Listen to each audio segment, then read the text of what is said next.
एउटा आम धारणा के छ भने भावनाहरू संसारभरि एउटै हुन्छन्, होइन त? रिस, खुशी वा दुःख जुनसुकै संस्कृतिमा पनि सबैको अनुहारमा उस्तै गरी झल्किन्छ। हामीलाई लाग्छ कि कसैको अनुहार हेरेरै उसको मनको हाल थाहा पाउन सकिन्छ।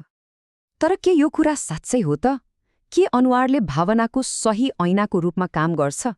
हो, यही प्रश्नको जवाफ खोज्दै जाँदा हामीले सोचेभन्दा धेरै फरक र रोचक कुराहरू पत्ता लाग्न सक्छन्। ल, अब यसमा अलि गहिरिएर हेरौँ। 1 शताब्दीभन्दा लामो समयदेखि विज्ञान भावनाको बारेमा एउटा खास मान्यतामा टिकेको थियो, तर अहिले आएर नयाँ अनुसन्धानले त्यो पुरानो सोचलाई नै हल्लाइदिएको छ। यो पुरानो मान्यतालाई शास्त्रीय दृष्टिकोण भनिन्छ।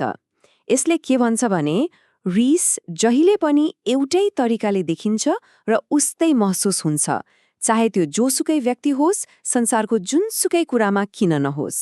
यो एक किसिमको भावनात्मक फिङ्गरप्रिन्ट जस्तै हो भन्ने मान्यता थियो। तर जब हामी तथ्याङ्कलाई हेर्छौं, कुरा अलि फरक देखिन्छ। ठूला अध्ययनहरूले के देखाए भने मानिसहरू रिसाएको बेला केवल 35% समयमा मात्र निधार खुम्च्याउँछन्। हो, यो संयोगभन्दा त बढी हो, तर यसको मतलब यो पनि हो कि बाँकी 65% समयमा उनीहरूले रिस व्यक्त गर्न अरू नै केही गरिरहेका हुन्छन्। र कुरा यतिमा मात्रै सकिँदैन। जब हामी कसैलाई निधार खुम्च्याएको देख्छौं, आधाभन्दा बढी पटक त्यो रिसले गर्दा नहुन सक्छ। सायद उनीहरू कुनै कुरामा गहिरो ध्यान दिइरहेका छन्, वा अलमलमा परेका छन्, वा पेटमा ग्यास भरिएर अप्ठ्यारो भएको पनि हुन सक्छ। यसले त सार्वभौमिक अभिव्यक्तिको विचारलाई नै कमजोर बनाउँछ। र यो उदाहरणले त झन कुरालाई छर्लङ्गै पार्छ। डाक्टर लिसा फेल्डम्यान ब्यारेटको अनुसार हामीले जसलाई सार्वभौमिक सत्य मानिरहेका थियौं, त्यो वास्तवमा एउटा पश्चिमी सांस्कृतिक सोच मात्र थियो, जसलाई विज्ञानको नाम दिइयो। त्यसो भए यदि भावनाहरू जन्मजात प्रतिक्रिया होइनन् भने ती के हुन् त? यसको जवाफ हाम्रो खोपडीभित्र रहेको त्यो रहस्यमय अङ्ग हाम्रो मस्तिष्कमा लुकेको छ। एकछिन कल्पना गरौँ, मस्तिष्क एउटा अन्ध्यारो कोठामा बन्द छ।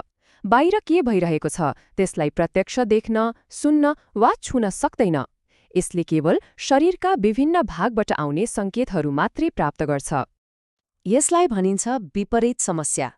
जस्तै मस्तिष्कले ठूलो आवाज त सुन्छ, तर त्यो आवाज के को हो त? बन्दुक पड्केको, चट्याङ परेको, कि ढोका मात्रै जोडले बन्द भएको? मस्तिष्कले निरन्तर यस्तै अनुमान लगाइरहनुपर्छ। यो कहिले नरोकिने अनुमानको खेल हो। अब यो अनिश्चिततासँग जुझ्न मस्तिष्कले के गर्छ त? यसले जानकारीलाई तह गरेर सारांश बनाउँछ। यसले साना विवरणहरू जस्तै रेखाहरू र किनाराहरूलाई जोडेर अनुहार जस्तो जटिल आकार बनाउँछ र अन्ततः खतरा जस्तो एउटा अमूर्त अर्थ निकाल्छ।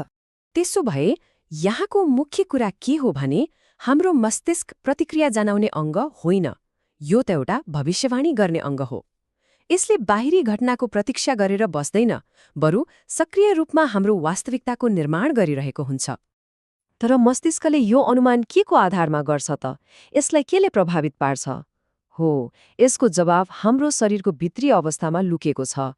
भावनाको कच्चा पदार्थ यहीँबाट आउँछ। असर वा अफेक्टलाई बुझौँ। यो हाम्रो शरीरबाट आउने एउटा एकदमै आधारभूत कच्चा अनुभूति हो।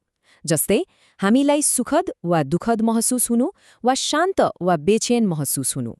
यो भावना बन्नुभन्दा धेरै पहिलेदेखि नै 24 घण्टा हामीसँग हुन्छ। यो भिन्नता बुझ्नु एकदमै जरुरी छ। असर भनेको शरीरले दिएको सङ्केत भयो, जस्तै मुटु ढुकढुक हुनु। तर भावना भनेको चाहिँ मस्तिष्कले त्यो सङ्केतलाई दिएको नाम हो। के यो डर हो वा उत्साह? यो कथा मस्तिष्कले बनाउँछ। यसलाई शरीरको बजेटको रूपमा सोच्दा एकदमै सजिलो हुन्छ। राम्रो निद्रा, पौष्टिक खाना र साथीभाइसँगको भेटघाटले हाम्रो बजेटमा रकम जम्मा गर्छ। त्यस्तै तनाव, धेरै परिश्रम र अनिदोले बजेटबाट खर्च गराउँछ। मस्तिष्कले यो बजेटलाई निरन्तर व्यवस्थापन गरिरहेको हुन्छ। र हाम्रो असरले के गर्छ भने त्यो बजेटको ब्यालेन्स कस्तो छ भनेर तुरुन्तै बताइदिन्छ। यदि बजेट राम्रो छ भने राम्रो महसुस हुन्छ, यदि घाटामा छ भने नराम्रो लाग्न थाल्छ। ला, यति सबै कुरा बुझिसकेपछि अब प्रश्न उठ्छ, यसको मतलब के हो त? हाम्रो लागि यसको के महत्त्व छ? यो अन्तिम खण्डले हाम्रो भावनात्मक जीवनमा हामीसँग कति शक्ति छ भनेर देखाउँछ। यहाँनिर सबैभन्दा महत्त्वपूर्ण कुरा आउँछ, भावनाहरू हामीमाथि आइपर्ने कुरा होइनन्। बरु हाम्रो मस्तिष्कले नै शरीरबाट आएका सङ्केतहरू, विगतका अनुभव र वरपरको अवस्थालाई मिलाएर तिनीहरूलाई सक्रिय रूपमा निर्माण गर्छ। एउटै शारीरिक अनुभूतिलाई हेरौँ न, जस्तै मुटुको धड्कन बढ्नु। परीक्षा अघि मस्तिष्कले यसलाई चिन्ताको नाम दिन सक्छ, तर दौडको अन्तिम चरणमा त्यही धड्कनलाई मस्तिष्कले दृढ सङ्कल्पको रूपमा निर्माण गर्न सक्छ। शरीरको सङ्केत एउटै, तर भावना फरक। एउटा कराते प्रशिक्षकको यो भनाइले यो कुरालाई झनै राम्रोसँग बुझाउँछ। यसको मतलब हो, पेटमा भएको त्यो असहजतालाई डरको रूपमा नलिई त्यसलाई शक्तिको स्रोतको रूपमा प्रयोग गर्ने। जब हामी भावनासँग सम्बन्धित नयाँ नयाँ शब्दहरू सिक्छौँ, हामी वास्तवमा आफ्नो मस्तिष्कलाई अनुभवहरूलाई अझ स्पष्ट र सूक्ष्मताका साथ वर्गीकरण गर्न नयाँ औजारहरू दिइरहेका हुन्छौँ। यसले हामीलाई आफ्नो भावनामाथि अझ बढी नियन्त्रण दिन्छ। र अन्त्यमा यो सबैको सार के हो भने, हामी आफ्नो भावनात्मक अनुभवको निष्क्रिय शिकार होइनौँ, हामी त्यसका सक्रिय निर्माता हौँ। हामी आफ्नो भावनात्मक जीवनका वास्तुकार हौँ। यसले हामीलाई एउटा गहिरो प्रश्न सोच्न बाध्य बनाउँछ। यदि भावनाहरू बनाइने कुरा हुन् भने अब हामी के बनाउनेछौँ?